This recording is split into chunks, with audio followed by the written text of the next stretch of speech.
नमस्कार, अभिनंदन। उत्थान क्लासेज में आपका मैं पवन कुमार आप सभी को उत्थान क्लासेज में आमंत्रित करता हूँ। आप आइए और यहाँ पे पढ़िए और अपनी जो बेरोजगारी जो चल रही है उसको मिटाइए। मैं ये नहीं कहता कि आप यहाँ पे ही पढ़ो, कहीं भी पढ़ो, लेकिन आपको पढ़ना जरूरी है। पढ़ना जरूरी इसलिए है कि आप नियमित रूप से पढ़ोगे तभी आप नए आयाम परीक्षाओं में उत्तीर्ण होकर आप नए आयाम लिख पाओगे। तो पढ़ाई को समय दीजिए, न कि अन्य कामों को समय दीजिए। खेल, पढ़ाई, क्योंकि एक पूरे 24 घंटे होते हैं पूरे दिन रात में, तो आप उसको सोकर न गुजारे, खेल कर न गुजारे। 24 घंटों का पूरी तरह सदुपयोग करें। 8 घंटे भी आप पढ़ाई को देते हैं और 8 घंटे आप पढ़ाई को देते हैं, 8 घंटे आप सोते हैं नियमित रूप से और 8 घंटों में अपने अन्य कार्य करते हैं, तो मैं मानता हूं आपकी दिनचर्या बेहतरीन है। 8 घंटे यदि आप नियमित रूप से पढ़ते हैं तो बहुत अच्छा है। संविधान में अपन ने पिछली कक्षाओं में अभी तक जो पढ़ा है, पिछली कक्षा यदि अपन ने संविधान की ली है तो भारत शासन अधिनियम 1935 की और संविधान के स्रोत विदेशों से लिए गए। तो आज अपने संविधान की उद्देशिका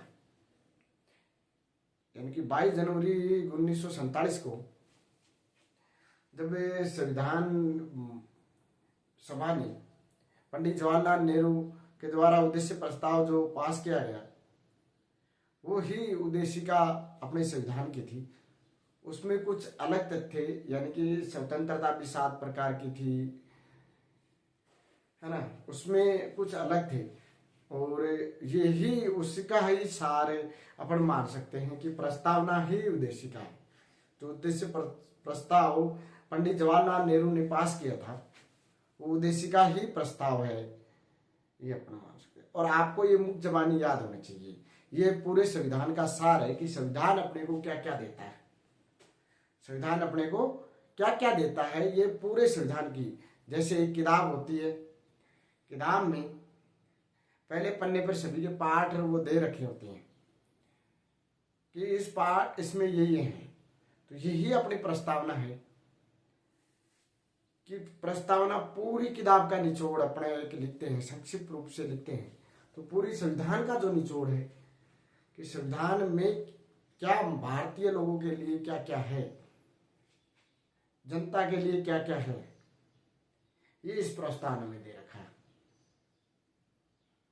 तो प्रस्तावना मुक्त जबानी याद होनी चाहिए।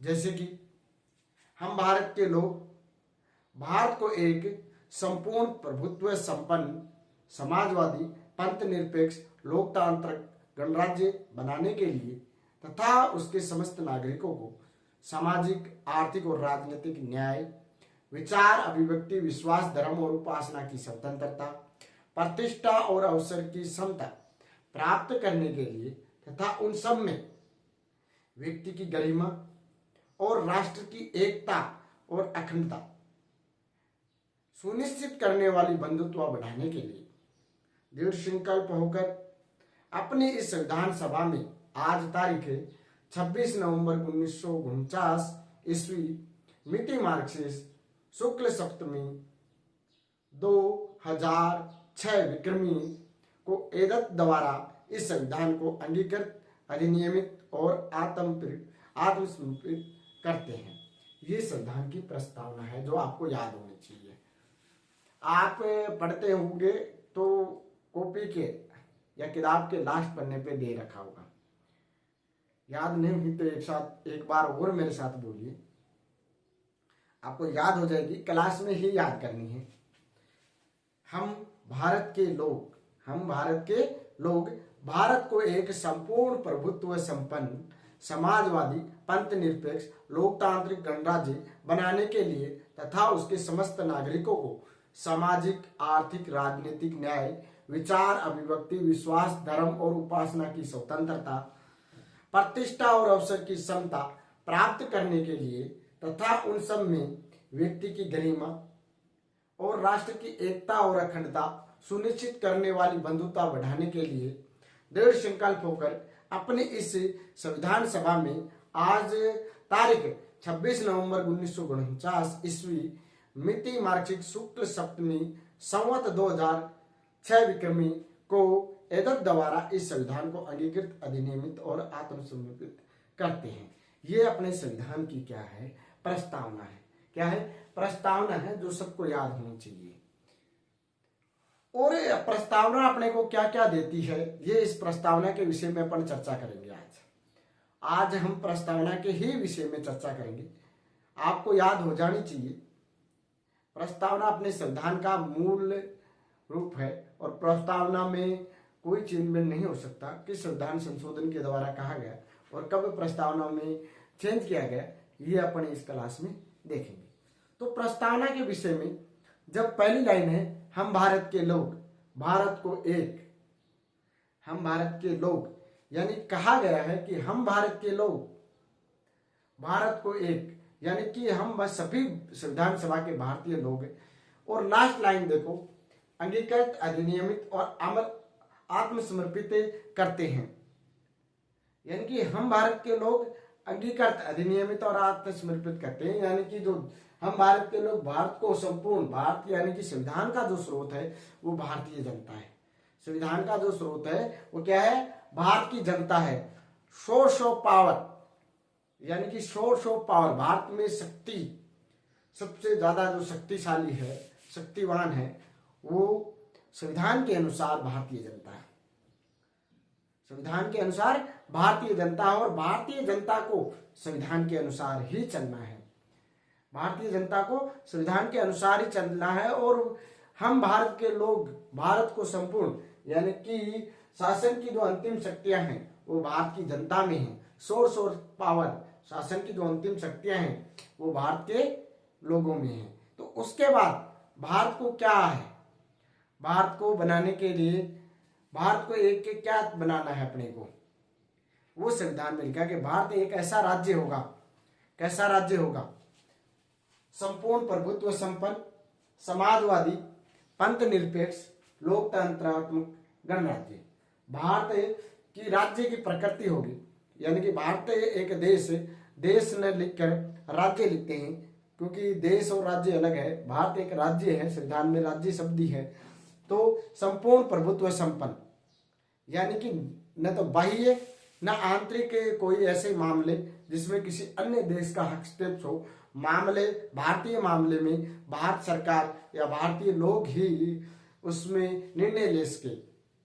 यह है प्रभुत्व, संपूर्ण प्रभुत्व संपन्न राज्य की पहचान, यानी कि आंतरिक हो चाहे बाह्य मामले हो, उसमें भारतीय लोग या भारतीय सरकार ही निर्णय ले, न कि अन्य कोई देश निर्णय ले, आंतरिक मामले या विदेशी मामलों में।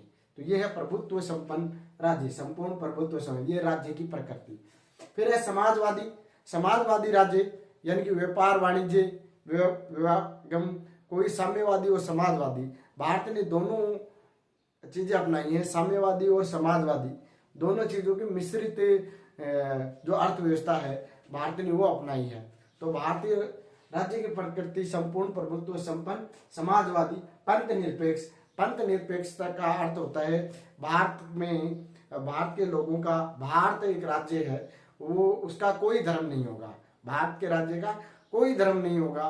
भारत के राज्य, भारतीय लोग धार्मिक सहिष्णुता से सभी कार्य करेंगे और भारतीय धार्मिक सहिष्णुता से अपना कार्य, यहाँ पे शासन करने वाले यानी कि सरकारें के कोई धर्म नहीं होगा, सरकारें सभी धर्मों को साथ लेकर काम करेंगी। यह है पंथ निरपेक्ष। लोकतंत्रात्मक, भारत लोकतंत्र देश है, सबसे बड़ा लोकतंत्र देश भारत ही है, विश्व में सबसे बड़ा लोकतंत्र देश भारत ही है, क्योंकि लोकतंत्र भारत प्री पार्टी जो चली आ रही थी, वैदिक काल से भी लोकतंत्र था, बीच में भारत मध्यकालीन और प्राचीन भारत में राजाओं का राज था, लेकिन लोकतंत्र भारत में प्राचीन काल से चला आ रहा था। गणराज्य, भारत एक गणराज्य है। यहाँ जनता का शासन है और जनता द्वारा चुने हुए प्रतिनिधि ही यहाँ पे शासन करते हैं। तो ये राज्य की प्रकृति है, यानी कि भारत देश की प्रकृति क्या है? संपूर्ण प्रभुत्व संपन्न, समाजवादी, पंथ निरपेक्ष, लोकतंत्रात्मक गणराज्य। और इसके शासन यानी कि जो यहाँ पे राज करेगा, यानी कि जो लोकतंत्र से चुनी हुई सरकार है जो करे यहाँ पर आएगी, वो किस तरह के विचार लेके आएगी, उसके शासन के उद्देश्य क्या हो सकते हैं। यानी कि शासन करने के उद्देश्य 3 प्रकार के हैं कि वो न्याय देगी, स्वतंत्रता देगी, व्यक्तियों को न्याय देगी, स्वतंत्रता देगी और समता यानी कि समानता देगी। न्याय देगी, स्वतंत्रता देगी और समता देगी यानी कि समानता देगी। ये यहाँ के शासन करने के उद्देश्य हैं। प्रस्तावना में शासन करने के उद्देश्य दे रखे हैं कि प्रस्तावना में लिखा हुआ है कि यहाँ के लोग यहाँ जब शासन करेंगे, यहाँ सरकार जब शासन करेगी भारत में या लोकतंत्र राज्य में, तो उसके भारतीय लोगों को सामाजिक, आर्थिक और राजनीतिक, सामाजिक, आर्थिक और राजनीतिक क्या देगी? न्याय देगी। सामाजिक, आर्थिक और राजनीतिक क्या देगी? न्याय देगी। जबकि विचार, अभिव्यक्ति, विश्वास, धर्म और उपासना, विचार, अभिव्यक्ति, विश्वास, धर्म और उपासना 5 प्रकार की स्वतंत्रता देगी। 5 प्रकार की स्वतंत्रता देगी। विचार, अभिव्यक्ति, विश्वास, धर्म और उपासना। और समता, प्रतिष्ठा और अवसर की, सभी को प्रतिष्ठा के साथ जीना और सभी को समान अवसर मिले, ऐसी समानता देगी। यानी कि सभी को जीवन जीने ऐसा जीवन दिया जाए कि वो प्रतिष्ठा के साथ जीवित रहे, उसकी इज्जत पर कोई आंच न आए और सभी को सभी चीजों में, सभी में समान अवसर मिले, सभी में समान अवसर मिले, ऐसी क्या होनी चाहिए? भारतीय समता यानी कि भारतीय संविधान की समता यानी कि समानता में लिखा हुआ है। और ऐसी बंधुता होनी चाहिए जो राष्ट्र की एकता यानी कि देश की एकता और अखंडता, देश की एकता और अखंडता को बनाए रखे, ऐसी बंधुता होना चाहिए। यानी कि भाईचारा ऐसा होना चाहिए दो देश की एकता और अखंडता को बनाए रखे। तो अपन ने जो बात की कि यानी कि भारतीय संविधान में शक्ति का सोर्स है, यानी कि सभी शक्तियां, जिसमें अंतिम जो शक्तियां हैं वो भारतीय जनता में निहित हैं। भारतीय जनता ही सभी शक्तियों का source of power of source है भारतीय संविधान की प्रस्तावना के अनुसार। और वैसे भी भारत में सभी शक्तियों के पावर यानी कि जनता द्वारा ही शासन किया जाता है। यानी कि जनता द्वारा अपना प्रतिनिधि चुनकर लोकसभा या राज्यसभा में या विधानसभा में भेजा जाता है और वो भारत के जनता के कल्याणकारी योजनाओं या भारत की जनताओं के लिए सर्वश्रेष्ठ क्या है वो सभी अपने चुनते हैं और देखते हैं कि भारतीय जनताओं को क्या क्या चाहिए। अपने क्षेत्र की समस्याओं का विधानसभा, लोकसभा में और राज्यसभा में मुद्दा उठाते हैं और उन मुद्दों पर क्रियान्वयन करने के लिए भारत सरकार अपनी जो भी सरकार है उसको कहते हैं कि हमारे क्षेत्र में ये समस्याएं हैं, उनको करते हैं।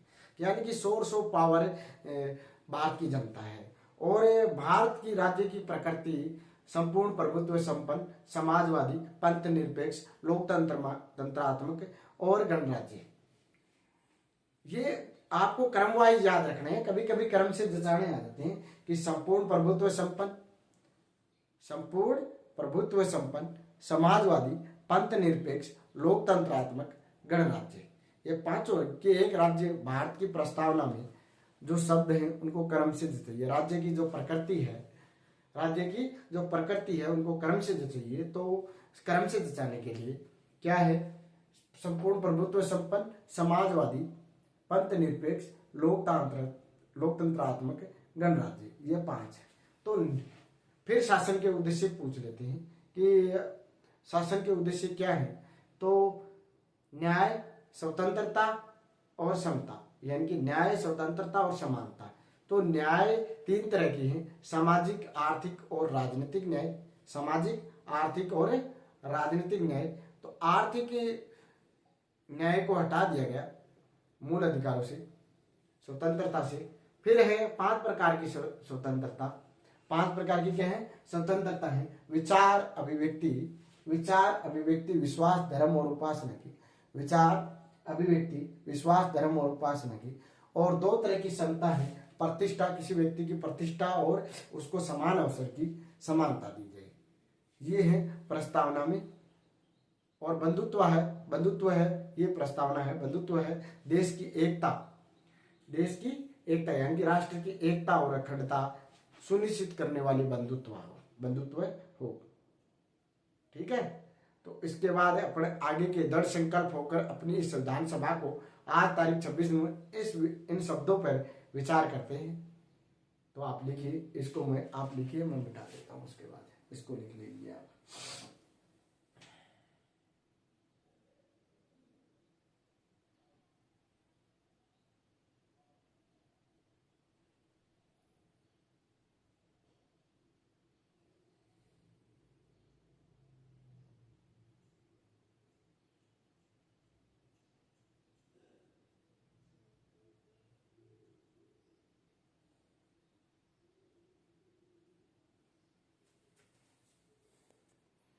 तो प्रस्तावना की जो अंतिम लाइनें हैं, दृढ़ संकल्प होकर अपनी इस संविधान सभा में आज तारीख 26 नवंबर 1949 ईस्वी मिति मार्क्सिस्ट शुक्ल सप्तमी संवत 2006 विक्रमी को एदत द्वारा इस संविधान को अंगीकृत, अधिनियमित और आत्मसमर्पित करते हैं। इस लाइन की अपने विश्लेषण करते हैं। तो दृढ़ संकल्प होकर अपनी इस संविधान सभा में आज तारीख यानी कि इसको लागू करने की जो तारीख है, संविधान को अंगीकृत यानी कि स्वीकार करने की जो दिनांक है वो 26 नवंबर 1949 मिति मार्क्सिस्ट शुक्ल सप्तमी संवत 2006 विक्रमी। संविधान को यानी कि अपनाया था कि ये संविधान बनकर जब अपना तैयार हुआ, अपने संविधान दिवस भी 26 नवंबर को मनाते हैं, तो और 16 अनुच्छेद उसी दिन लागू कर देते हैं। कब? 26 नवंबर 1949 को। तो संविधान को अंगीकृत यानी कि स्वीकार होने की जो दिनांक है वो 26 नवंबर 1949 है। मिति मार्क्सिस्ट शुक्ल संवत 2 विक्रमी संवत 2006 विक्रमी। ये क्या है? इस दिन भारतीय संविधान को अपन ने अपना लिया था। क्या कर लिया था? अपना लिया था। उसके बाद इसमें जो शब्द आते हैं वो आते हैं अंगीकृत, अधिनियमित और आत्मसमर्पित। अंगीकृत यानी कि स्वीकार करना, अंगीकृत मतलब स्वीकार करना। अधिनियमित का अर्थ होता है लागू करना। स्वीकार करना, अंगीकृत, अधिनियमित और आत्मसमर्पित करते हैं यानी कि अंगीकृत स्वीकार करना, अधिनियमित लागू करते हैं, आत्मसमर्पित मतलब सौंपते हैं आपको, भारतीय जनता को। हम भारत के लोग, पहली लाइन हम भारत के लोग और अंतिम लाइन अंगीकृत, अधिनियमित और आत्मसमर्पित यानी कि हम संविधान सभा में हम सभी भारतीय लोग यानी कि सभी भारतीय लोग अंगीकृत मतलब स्वीकार करते हैं। आप भारतीय जनता को पर लागू करते हैं, ये पूरे देश पे लागू करते हैं और भारतीय जनता को सौंपते हैं इस संविधान को। संविधान सभा द्वारा ये भारतीय जनता को सौंपते हैं यानी कि पहली लाइन और लास्ट लाइन मिला के चलिए आप।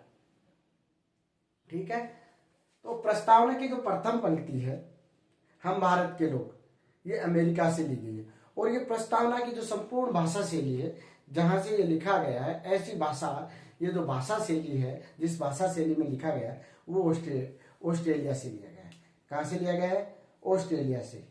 और सामाजिक, आर्थिक और राजनीतिक न्याय, सामाजिक, आर्थिक और राजनीतिक न्याय ये लिए गए हैं सोवियत संघ रूस से। सामाजिक, आर्थिक और राजनीतिक न्याय ये रूस से लिए गए हैं। और विचार, अभिव्यक्ति, विश्वास, धर्म और उपासना की स्वतंत्रता, और प्रस्तावना में स्वतंत्रता, समता और बंधुत्व, सभी स्वतंत्रता, सभी समता यानी कि स्वतंत्रता कितनी? विचार, अभिव्यक्ति, विश्वास, धर्म और उपासना की स्वतंत्रता, प्रतिष्ठा और अवसर की समता और राष्ट्र की एकता और अखंडता बनाए रखने वाली बंधुत्व, ये सभी लिए गए हैं फ्रांस से। कहां से लिए गए? फ्रांस से। तो आप लिखो,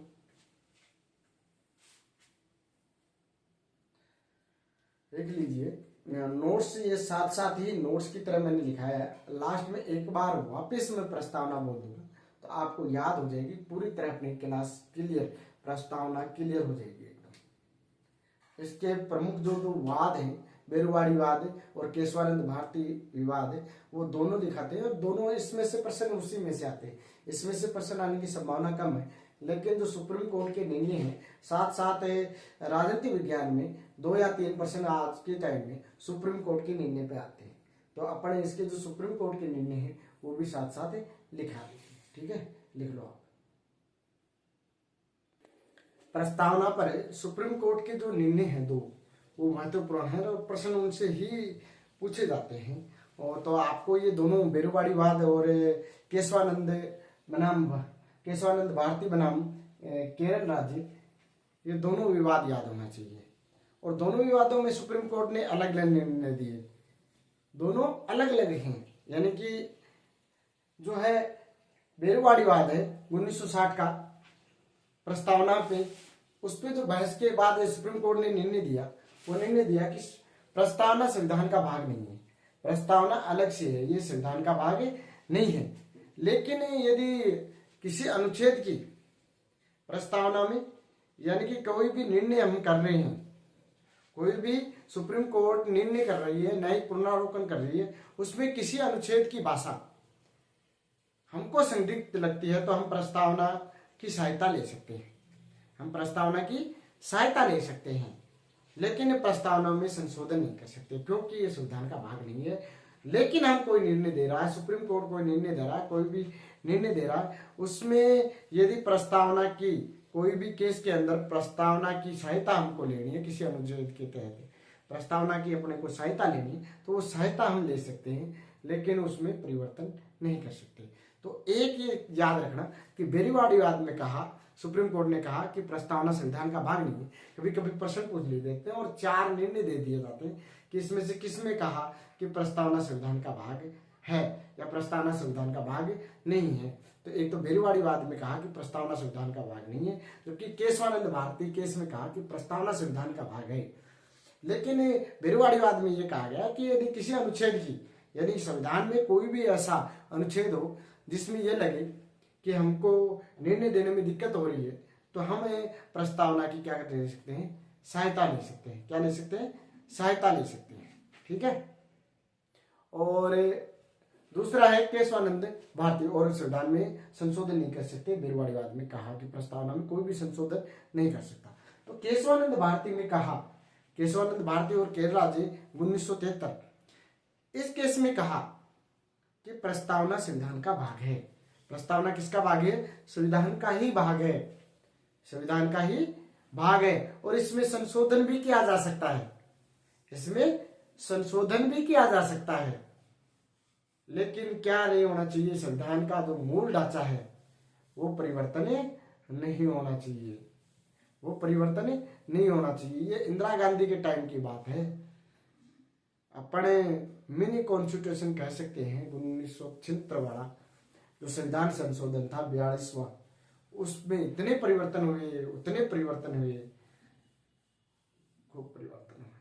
तो 42वें संविधान संशोधन 1976 आपको इसी तरह से याद हो सकता है कि 42वां संशोधन कब हुआ, 76, यानी कि 7 और 6, और एक 44वां है जो 78 में हुआ, दोनों याद हो जाएंगे। 1976 42वां, 1978 44वां, 4 4 8 4 2 6, यानी कि केशवानंद भारती बनाम केरल राज्य 1973 में कहा गया प्रस्तावना संविधान का भाग है। प्रस्तावना किसका भाग है, संविधान का भाग है। इसमें परिवर्तन भी किया जा सकता है, लेकिन संविधान का जो मूल ढांचा है वो परिवर्तन न हो, वो परिवर्तित न हो। और 42वां संविधान संशोधन 1976 द्वारा प्रस्तावना में अभी तक जो एक ही संशोधन हुआ है, वो संशोधन हुआ और इसमें 3 शब्द जोड़े गए, पंथ निरपेक्ष, समाजवादी और अखंडता। कभी कभी अपन अखंडता और अखंडता नाम आता है, तो इसमें अखंडता नहीं और अखंडता जोड़ा गया। क्या जोड़ा गया, और अखंडता, और अखंडता, पंथ निरपेक्ष, समाजवादी और अखंडता नाम जोड़ा गया। दोनों केस याद रखना, ये हर बार छोटी से लेकर बड़ी परीक्षा, केंद्र से लेकर राज्य तक की परीक्षा में इन दोनों में से एक प्रश्न पक्का पाता है हर परीक्षा में, first grade, second grade, third grade अध्यापक में और अन्य भर्तियों आरएस में तो ये सीधे सीधे केस ही पूछ लिए जाते हैं। ले केशवानंद बनाम केशवानंद भारती बनाम केरल राज्य, ऐसा नाम देकर ये केस पूछ लिए जाते हैं। तो आप लिख लो, एक बार याद होने चाहिए सबके, प्रस्तावना सभी के एक बार याद हो जानी चाहिए।